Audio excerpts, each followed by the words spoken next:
नमस्कार, Haribhoomi news bulletin में आपका स्वागत है। आज के वीडियो में हम सबसे पहले बात करते हैं कुछ घंटों में घोषित होने वाले कांग्रेस के विपक्ष नेता की। कौन बनेगा विपक्ष का नेता और किसके पास आएगी कांग्रेस की पावर, इसे लेकर आज शाम चंडीगढ़ में पार्टी की महत्वपूर्ण मीटिंग होने जा रही है। हरियाणा विधानसभा चुनाव में मिली हार के बाद कांग्रेस ने कल दिल्ली में विधायक दल के नेता के चयन पर खूब मंथन किया, लेकिन बात सिरे नहीं चढ़ पाई।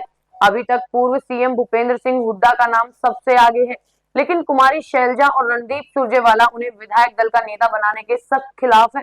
कुमारी शैलजा और रणदीप सुरजेवाला की सबसे बड़ी चिंता ये है कि कांग्रेस के अधिकांश विधायक और नेता भूपेंद्र सिंह हुड्डा के पक्ष में हैं। वही कांग्रेस हाईकमान बदलाव के बारे में सोच रहे हैं और किसी नए चेहरे को जिम्मेदारी सौंपना चाहता है।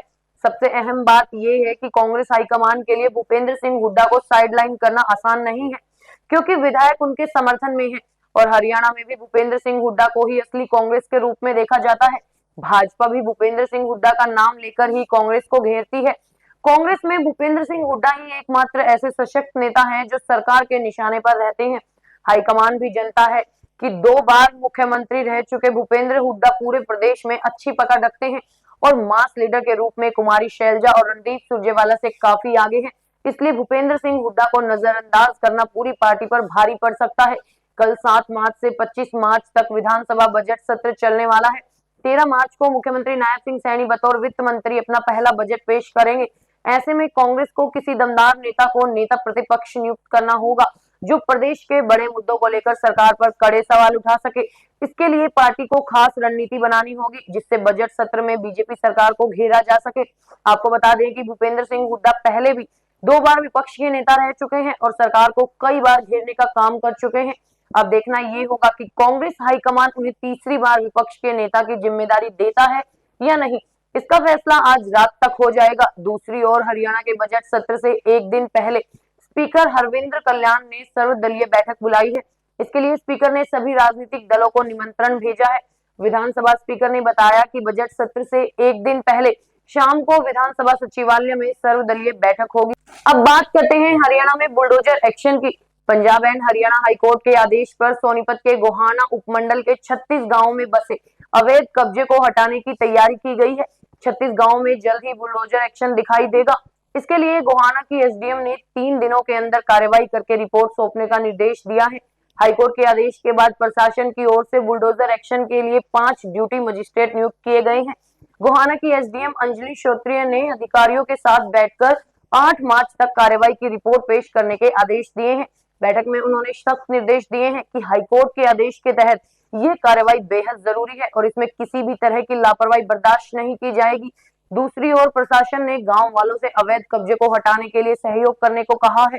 कोर्ट ने आदेश पर सोनीपत जिले के 36 जगहों से अवैध कब्जे को हटाया जाएगा।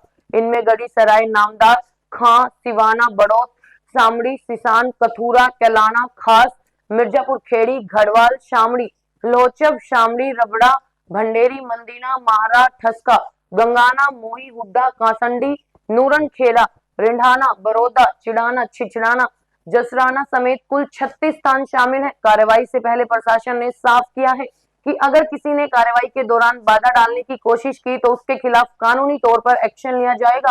गोहाना में प्रशासन की सख्ती और हाईकोर्ट के आदेश के बाद ग्रामीणों में हड़कंप मचा हुआ है।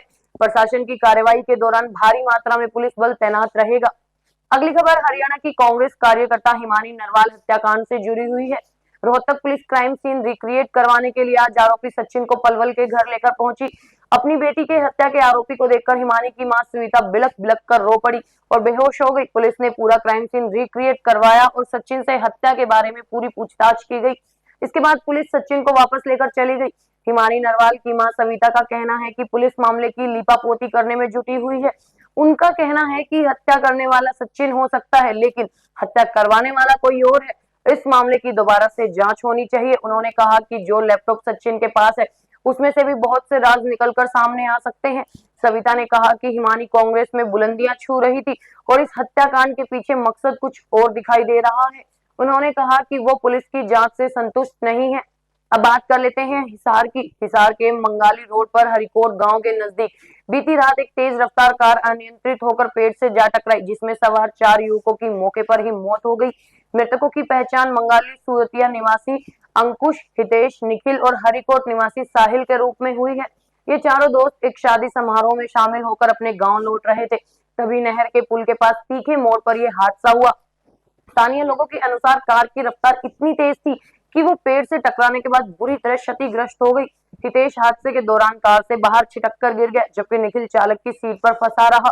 अंकुश आगे की सीट पर और साहिल पीछे की सीट पर था। कार में लगे एयरबैग खुलने के बावजूद चारों की जान नहीं बच सकी। हादसे की सूचना मिलते ही ग्रामीण मौके पर पहुंचे और पुलिस को जानकारी दी। हादसे की सूचना मिलने पर आजाद नगर थाना प्रभारी साधु राम टीम के साथ मौके पर पहुंचे। उन्होंने कार के शीशे तोड़े और युवकों को बाहर निकाला। इसके बाद 2 युवकों को हिसार के नागरिक अस्पताल और 2 को निजी अस्पताल में भेजा गया, लेकिन डॉक्टरों ने सभी को मृत घोषित कर दिया।